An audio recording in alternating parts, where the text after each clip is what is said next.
What's up, everyone? Hope y'all doing good. Anthony K. Thomas here, and welcome to Wrestling with Rumors. Welcome, everyone.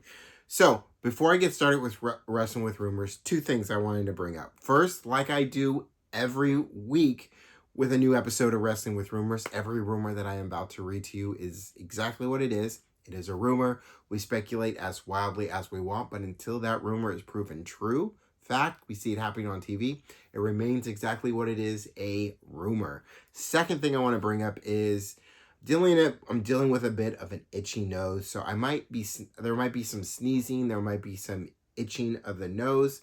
Just wanted to let you know ahead of time in case it happens like it's about to right now, because this nose it's giving me some issues. It's giving me some issues right now, and it's going to happen quite a bit, so I just want to let you know ahead of time that the itching of the nose is going to happen. This sort of thing usually happens to me around this time of the year, around October. Between October, December, and January is where the nose starts to get a little bit more itchier than usual. So, again, I apologize. So, anyway, with all of that, we got that out the way. Let's get into a new episode of Wrestling with Rumors. So, according to the Wrestling Observer, Gunther will indeed be the final opponent of John Cena's career.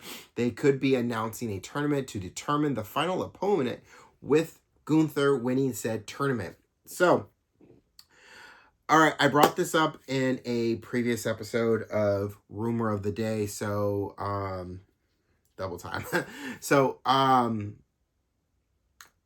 allowing myself to, I apologize, really do.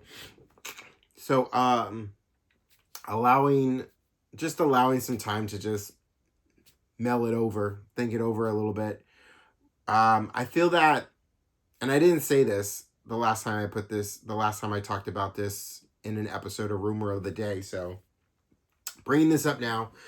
I feel that this is copy and paste, and no disrespect to Gunther, because Gunther is a hell of a competitor, a hell of an athlete, champion in WWE for most of his tenure in WWE, whether it was NXT UK, in the main roster of WWE, as Intercontinental Champion, World Champion, definitely going to be holding that WWE Championship at some point.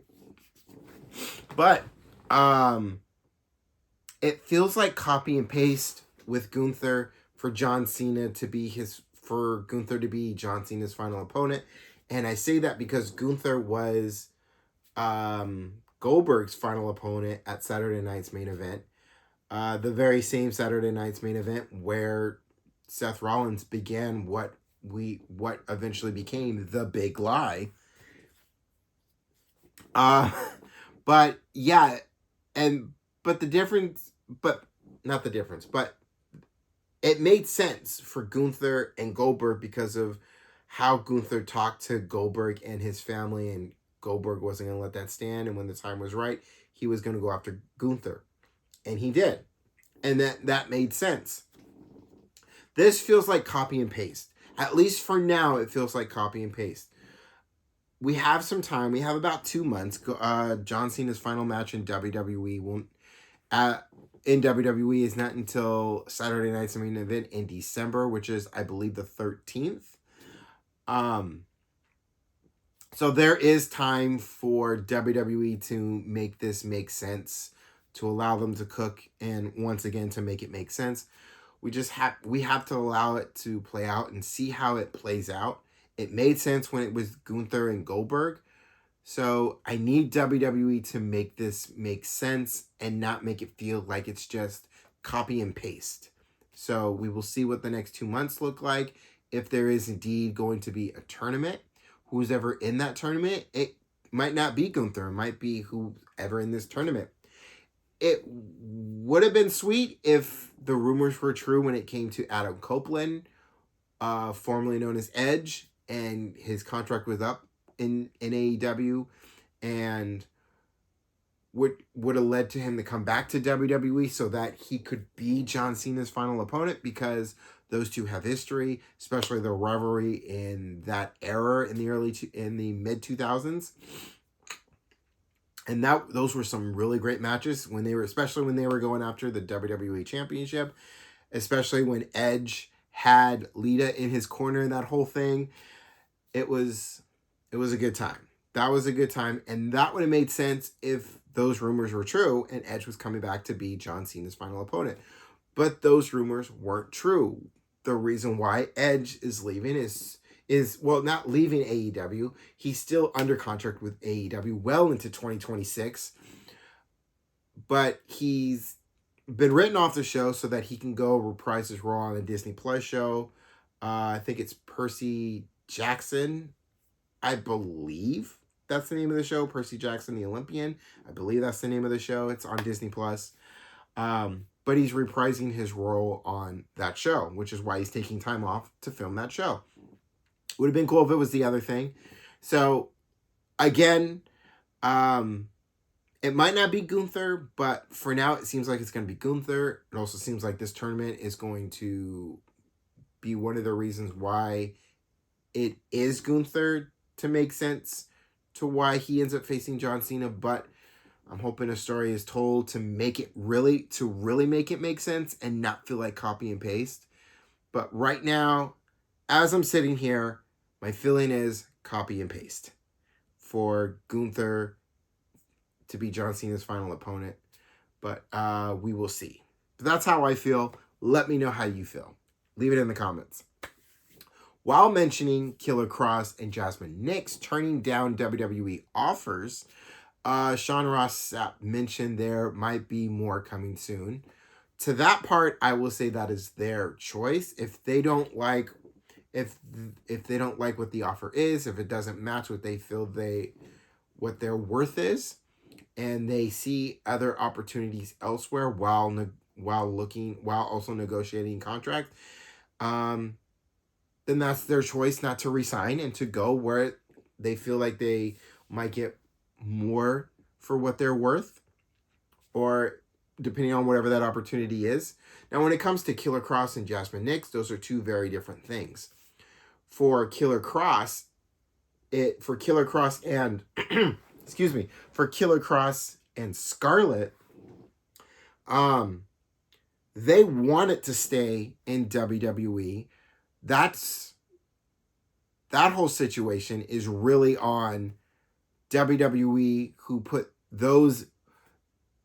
That's really on WWE, those in charge of handling negotiations, who dropped the ball on that whole thing with Kross and Scarlett, when all they wanted to do was just have the conversation and hear them out on why it's this much, and all, just to have everything make sense so they're able to move forward to see if they can come to an agreement for Kross and Scarlett to resign. So that is purely on those in WWE who handle the negotiations, who dropped the ball. So that's a shame on them. Kross and Scarlett are killing it like we know they would in the independents, doing what they're doing. And it's been great to watch. And thankfully, because of something like YouTube, we're able to actually watch from the comfort of our home if we're not able to be where they are at that time. So it's been great. So that's awesome. As far as Jasmine Nix goes, Jasmine Nix, and the rumors, there are two different rumors for Jasmine Nix. One rumor is Jasmine Nix did not receive a bump up in her contract, which is why she chose to leave. Another rumor is saying that she did receive a bump up in her contract, but still chose not to resign. Either or of those rumors, whether one or the other is true, the fact that Jasmine Nix didn't sign, I think it does have to do a little bit with money, but I also feel that she left because of other opportunities that she wanted to explore outside of WWE. And you can't be mad at that. you only can respect that because it takes a lot to step away from a sure thing in WWE as far as the contract that you're being offered, to really take a chance on yourself, to really bet on yourself, and really explore those other opportunities to see what those other opportunities have to offer. So I commend the formerly known Jasmine Nix for what she did, and all I can say while sitting here is I wish her the best in what those opportunities look like for her. I hope they are everything that she wants them to be. What she did in NXT, especially as part of Fatal Influence, I saw more in there happening, especially how Fallon Henley and Jacy Jayne were treating Jasmine Nix. And I was really hoping to see a bit of a turn for Jasmine Nix, where she just had enough and she puts Fallon Henley and Jacy Jayne in their place, and maybe even cost Jacy Jayne the NXT Women's Championship. But things went how they went, and I just wish her nothing but the best in whatever she does, and hoping those opportunities for her are everything that she hopes that they are. On Wrestling Observer Radio, Dave Meltzer said Roman Reigns is currently slated to be in War Games match against again this year at Survivor Series. Again, I'm sorry for the nose itching. Again this year at Survivor Series, because he's also expected for the Royal Rumble. For the Royal Rumble, Meltzer speculated a possible match with Seth Rollins won't happen until maybe WrestleMania next year. This nose today. Whew. Anyway, so okay, well, I kind of figured Roman Reigns would be part of War Games again this year, especially the way I'm seeing War Games. With the vision being the opponents that they will face at War Games, and I'm feeling like possibly Jimmy and Jey Uso, although that's feeling a little bit rocky. This is not a little bit rocky as far as how Jey Uso's attitude is changing a little bit, and it's not the same as it was over the summer. And there's some heelish things about Jey Uso that are coming, and that feel like that are coming and turning in him. So I'm watching as that is slowly cooking, and looking forward to see what the finished product of that looks like.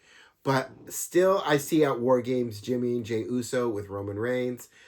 I possibly see CM Punk once again on the side of Roman Reigns because of the vision, and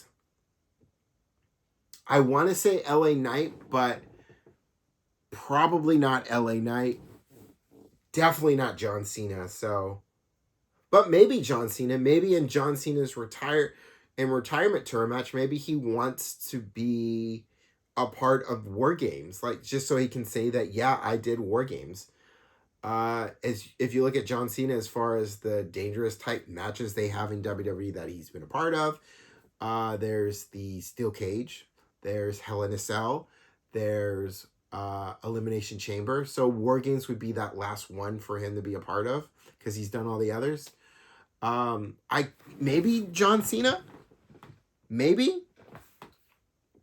I mean, it would make sense for it to be John Cena, because then, yeah, because if there's a tournament that's going to happen for John Cena to determine who John Cena's final opponent is, and we're all right now talking about John Cena's final opponent, maybe War Games,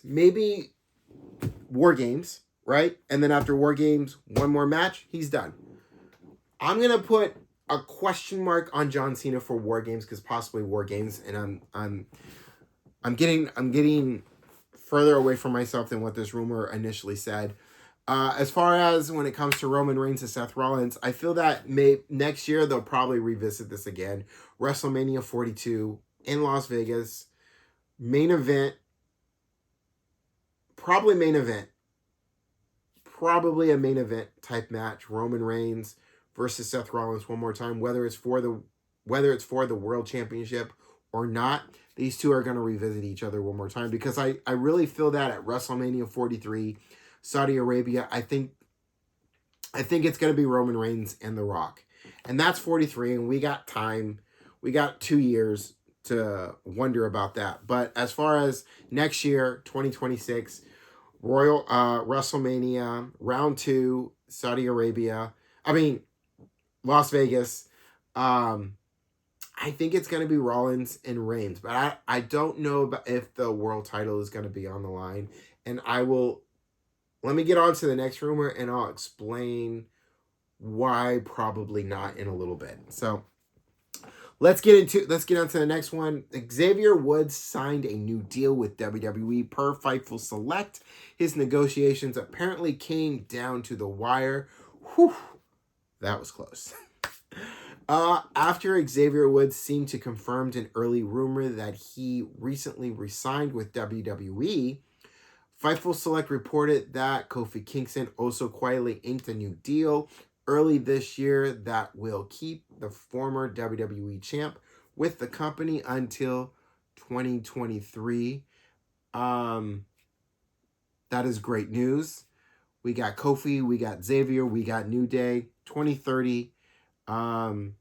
That's just good news. That's great news. That's all I can say about that. It's just great news, Also, they say Hikira Shida, I really hope I pronounced her name correctly, signed a new contract with AEW for multiple years, and her visa issues have been worked out. That's great news. She's well respected within the company and will be welcome back very soon. I look forward to seeing her back on AEW, and however she's going to be utilized when she gets back, whether it's for a championship or it's just like a slow just matches here and there just to get her feet wet, just to get herself back into the fold. I look forward to it. We got the AEW Women Championship, Tag Team Championships. So I'd like to think that something in that, maybe. I will have to see, but maybe in that.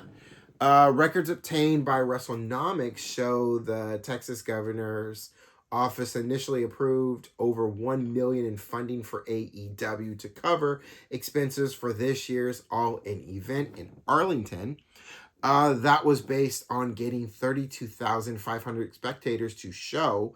However, certified attendance only included 21,973 spectators, and city officials confirmed to WrestleNomics that AEW would now receive a prorated amount of approximately $700,000 instead.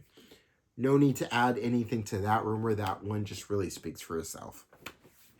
Santos Escobar got a lot of money and a lot of different perks on a new WWE deal. He signed days after his old one expired per Wrestling Observer Radio's Brian Alvarez, responding to anyone saying Escobar will be well paid to sit in catering. Alvarez said, maybe he will, but historically, I can't think of one person making that kind of money that's sitting around in catering, so I think you're going to see a lot more of Santos Escobar. So, rumors and everything is pointing to this being true, that Santos Escobar has re-signed with WWE for a lot more money and for a lot of different perks. He wasn't on SmackDown this past Friday, but I think everything was already kind of set in stone for that Friday's episode of SmackDown, because it was the final one before Crown Jewel. If the soonest I believe we will see Santos Escobar back on WWE TV on SmackDown will probably be this Friday, San Jose, a few hours from where I live here in California. Sonoma County. Sorry. 7:07 over here. Anyway, but yeah, a couple hours from where I live in San Jose, California. And so it's possible when SmackDown hits San Jose, we'll probably could see Santos Escobar there. That's just a waiting game. We'll have to wait and see. But I think this rumor will just really be confirmed once we see him on WWE TV and we know that he resigned and everything goes back to as it was, but with a boost. And I look forward to if he really did indeed resign with WWE, as it all points to that it has. I look forward to see what that looks like. Now, to go back to what I said earlier about Seth Rollins and Roman Reigns, about why it possibly won't be for the world title, this is where I connect the dots. According to the Wrestling Observer newsletter, WWE is planning to book Seth Rollins versus CM Punk in a World Championship match at Saturday night's main event on November 1st in Salt Lake City, Utah. Tiffany Stratton versus Jade Cargill for the WWE Women's Championship is penciled in for that card as well. Let's start with Seth Rollins versus CM Punk for the world title. I say that it's possible that at next year's WrestleMania, possibly, if that does indeed go that way, Seth Rollins versus Roman Reigns at WrestleMania, possibly not being for the world title because of this. Because it is possible November 1st, CM Punk will win the World Championship from Seth Rollins. I don't think he necessarily will. I think it might be a little bit longer before CM Punk gets his hands on that world title. But there is, excuse me again, but there is at least a 50-50 chance that it works out in CM Punk's favor in getting that world title. But I would not throw it past Seth Rollins that shenanigans in some way will go down in that match that will keep CM Punk from winning the world title. We will wait and see. But that is why I say it's possible that Seth Rollins versus Roman Reigns might not be for the world title at WrestleMania, because there is a chance of CM Punk winning the world title November 1st at Saturday night's main event. It's 50-50. Be pretty cool if he did, but it's 50-50. I'm staying in the middle on it, but I had to say why it's possible that it probably won't be for the world title, Seth Rollins, Roman Reigns. But everything is at speculation at this point, and I'm having fun doing it. So let's continue on. Staying on this rumor, Jade Cargill versus Tiffany Stratton. Third time's gotta be the sorry. Third time's gotta be the charm. First time didn't happen when we were really behind, when we were really feeling it, when we were really excited and really feeling like it was going to be Jade Cargill's night at SummerSlam, and it wasn't, and Tiffany Stratton won. We felt like it was going to be Jade Cargill's night once again when it was a triple threat match. It wasn't. Okay. So, maybe, just maybe, Jade Cargill beating Tiffany Stratton, Saturday night's main event. Please let it happen here. I'm not getting my hopes up anymore, because the last few times I got my hopes up and really thinking it was going to be Jade Cargill's night and winning that world title and winning that WWE championship, it didn't happen. So I'm going to do something different for this match. I'm going to sit back. I'm going to watch this match, Saturday night's main event, exclusively on Peacock. I'm going to watch. And if Jade Cargill wins, then I'm going to be happy. I'm going to be very happy that Jade Cargill finally won her first world championship. I'm going to be happy for her. I'm going to celebrate with her from afar, obviously. I'll be at home celebrating, but we're all going to celebrate with her. We're all going to be happy if this happens. So I want it to happen. I hope it happens, but we will see. First, we have to get through. First, we have to get to, like, they're going to start building this up pretty soon, because November 1st, honestly, November 1st is really not that far off. So But once they start building this up, and hopefully once it's official, and they say these are the matches for Saturday night's main event, then we can feel how we feel and go with it. But as I'm reading the rumor, I'm letting all of you know this is what I'm going to do when it comes to this particular match. I'm not going to get my hopes up. I'm going to watch the match. And if it goes how I hope it goes, then I'm going to let it all out. I'm going to be excited. I'm going to be happy. It going to be good times. So just going to I'm going to leave it where it leaves it. Jacob Fatu versus Drew McIntyre is also listed internally as a match for that Saturday night's main event lineup, the one for November 1st. The idea is the winner will challenge WWE Champion Cody Rhodes at Survivor Series, with McIntyre currently lined up to get that spot. Now,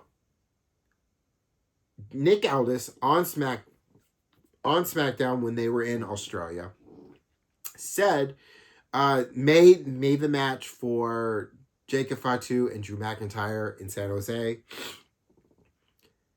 If this goes down where these two end up having a match at Saturday night's main event, this tells me possibility that their match, San Jose, will end in a disqualification or a count out, probably in a count out.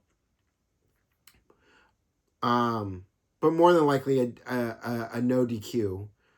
And they'll keep fighting shenanigans. They'll lose control. Here comes security trying to break them up. We're going to keep this rivalry going for a little bit longer.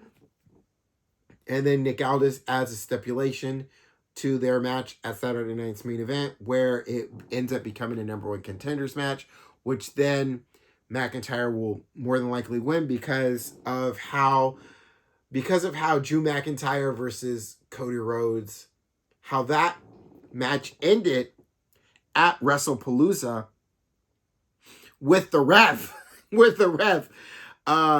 McIntyre does make a good case for why he deserves a rematch. And this is how he's going to get his rematch against Cody Rhodes. And then Cody Rhodes, Drew McIntyre, Survivor Series in San Diego, with that probably being the night Drew McIntyre beats Cody Rhodes for the WWE Championship. That's how it looks, could possibly go. There was some talking going on between Cody Rhodes and Jacob Fatu, but I think there's more of a case for Drew McIntyre to be made why he deserves a rematch for the WWE Championship against Cody Rhodes, and that's how we get to that rematch, possibly. We'll see, but that would be a good way to get there. And Drew McIntyre versus Jacob Fatu, I'm not mad at it. It's matches because there'll be more than one to get to, because it'll definitely be more than one. We got SmackDown coming up, San Jose, that's one. How that will end will probably be DQ, and then we get to the second one, Saturday night's main event. Hell yes. So, yes. Per The Observer, WWE's current plan for the women's War Game match at Survivor Series is Charlotte Flair, Io Sky, AJ Lee, Alexa Bliss, and Rhea Ripley versus Lash Legend, Kairi Sane, Nia Jax, Becky Lynch, and Asuka. Now, out of all those women in there, Lash Legend, that tells me Lash Legend is getting her call up. I feel like that's going to be her call up into the main roster very soon. Now, how this goes down, we got a little time, right? Survivor Series is not until the weekend of Thanksgiving. So how Lash Legend gets into the main roster, which feels like honestly can either be Raw or SmackDown, because the women that are said to be in this women's War Game match are from both Raw and SmackDown. So I think maybe Lash Legend on SmackDown. I don't know I don't think it really matters what brand she ends up on. What matters is she's going to be getting a call up, it seems, pretty soon by the sound of this. But this is just all pure speculation. But that'd be cool if that happens. And this lineup for the women's War Game match looks freaking awesome. That looks to be a really good War Games match. And then how it all will make sense and how it all gets built. I look forward to seeing how the pieces to all this match comes together, how it's all cooked up, you know?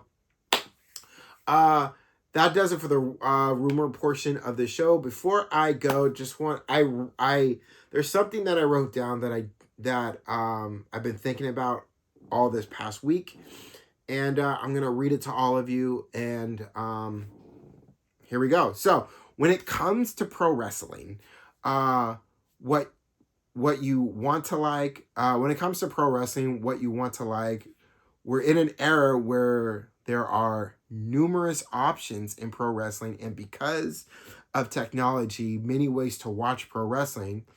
There are so many different ways to watch pro wrestling. So there is room, and I'm gonna freestyle a little bit here too. So there is room in the yard for all of us to play and to like what we want to like. So, like what you like. Allow the hate, the noise to be what it will be. Don't let it affect you or dictate you what you like or don't like in pro wrestling. Ignore the tribalism of pro wrestling and just like what you like, and don't let anyone try to change or dictate what you like or don't like in pro wrestling. WWE, AEW, TNA, New Japan Pro Wrestling. There are so many different promotions for us to watch, so many different ways to watch these promotions, better now than it was back then, especially for me as a kid growing up in the 90s, reading about ECW through magazines or getting lucky when someone had a VHS tape that I could watch ECW, or recording WCW on my VCR, watching Monday Night Raw, and then waiting, and then not being able to stay up late to watch Nitro that same night, but having to wait until the next day after I got home from school in the afternoon to watch Nitro on a Tuesday that I recorded to see what happened. It is so much easier to watch pro wrestling than it was in the 90s, than it was in the early 2000s. And even in the mid 2000s, in the 2010s and stuff, it's a lot easier, a lot better. And so yeah, like what you like, don't let the noise, ignore the tribalism, have fun, enjoy what you do, and it's all good, because there's plenty of room in this yard for all of us to play and for us to enjoy and like what we like. So with me saying that, this has been Rumor. This has been Wrestling with Rumors. I appreciate all of you for watching, for listening, for sticking with me to the end. If you haven't yet, go ahead and hit that subscribe button so you can keep up when all new episodes of Wrestling with Rumors drops, and when my weekly show, Rumor of the Day, drops as well. I appreciate all of you. Have a good, fun, and safe week. Don't forget to take care of yourselves, and I will see you on the next one. Peace, y'all.